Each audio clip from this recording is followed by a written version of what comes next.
Hey artists, let's work through this repetitive print practice assignment. So, for step one, we are to use a pencil to draw a simple design in the center of the bold white square below.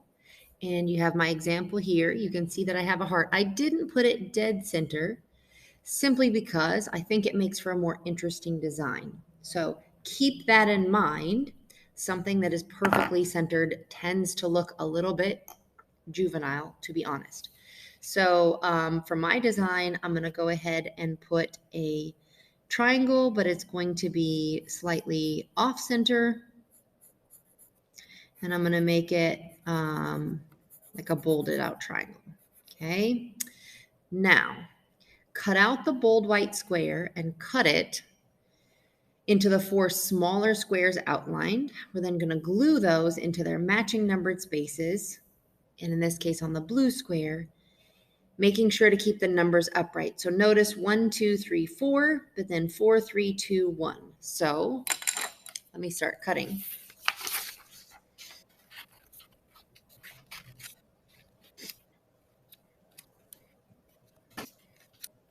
All right, so now I need to put these in their right spots.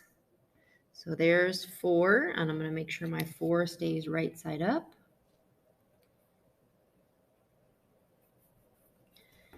3.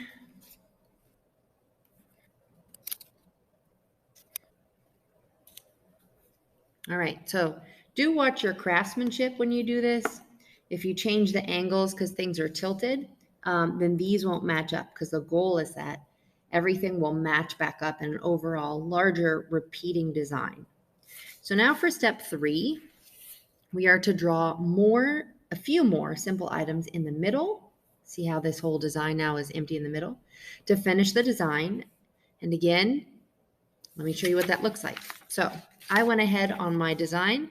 I added to those triangle corners that were existing, a bigger triangle, a circle, diamond, squares. I'm going geometric. What I'm going to do is then take this design and transfer it to a linoleum block. So the linoleum blocks look like this. And in order to make this transfer onto here, I need to line these up exactly. And then I'm going to flip it so that the paper is on top. So I'm holding these together very carefully, turning it over, and I'll be scribbling over the back. You can see I've actually already done it. So if you scribble, notice I covered every square inch. It's not like a light scribble. You do want to apply pressure so that the pencil lead that is on your design copies over to the block underneath. It's soft and it's quite receptive to this pencil lead, but you have to make sure that you get every single square inch without moving it, or you'll mess up the whole design. So once I think I have every single square inch without moving it, and of course, if you're careful, you can hold a corner and check, but if you're not careful, don't do it. Then you lift it, and you can see my design is on there. It's just extremely light. And I'm going to go in and I'm going to darken it up with my pencil, making sure not to change anything, especially on those corners where they need to match up across multiple designs. Once I'm done darkening, it might look something like this. So here's my little tiny design. And now I'm going to use a variety of line widths to carve this away. So when you're carving, I suggest you start with a medium size. So I think number 2 is a great way to start. I'm going to go ahead and do that. And then I'm also going to switch up, maybe sneak in some number 1s, because that would be a tiny line width. But I am removing everything that is going to be white in my design. So that's going to actually flip-flop. Notice that I designed this with black lines and white background. And by carving out the lines, I will now have a black or colored, whatever color ink I use, background with white lines in it. If you're okay with that, it is simpler to carve away lines than it is to carve away the entire background. So consider that in your design. but we can check back in when I'm done carving.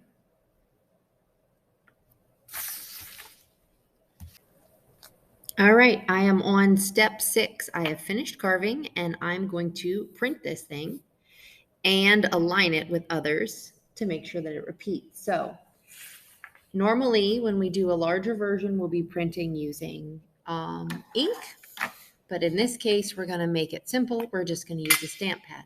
Stamp pads are meant to be pressed downwards on, not scrubbed on, not punched, not anything else really weird and bizarre. So first I'm going to test and make sure that I carved well, and I'm happy with my carving. So I'm just going to ink it up as much as I can. Notice I'm not scrubbing it. The goal is to get it on the surface, not in the grooves. I'm going to just stamp it on there and see if I'm happy with my carving. I don't have the best corners, and I should probably do some touch-ups where I have corners that don't line up well. You can always take off a little bit more. You want to watch out, however, for getting this ink all over the carving tools, because that's not cool.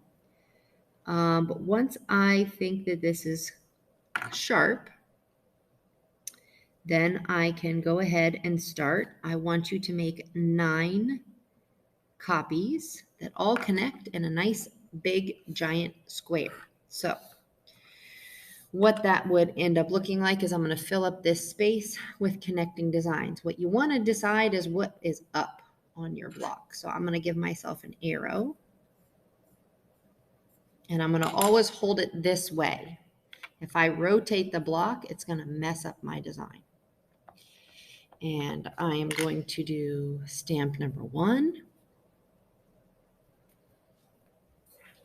And I'm going to keep going, holding it the same way with the arrow pressing up, trying to line these up side by side.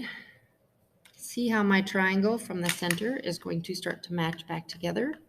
Obviously, it looks better if I have better ink happening, and I gotta watch my inky fingerprints are sort of messing up my design. Oh, but I got better ink on that one. Then row 2, I'm gonna connect the bottom and the top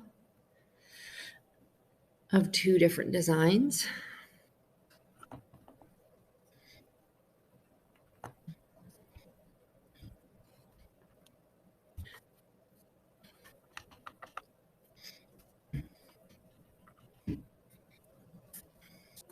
So as I reflect on this process, there are some areas where I've done a great job. This is matching up great.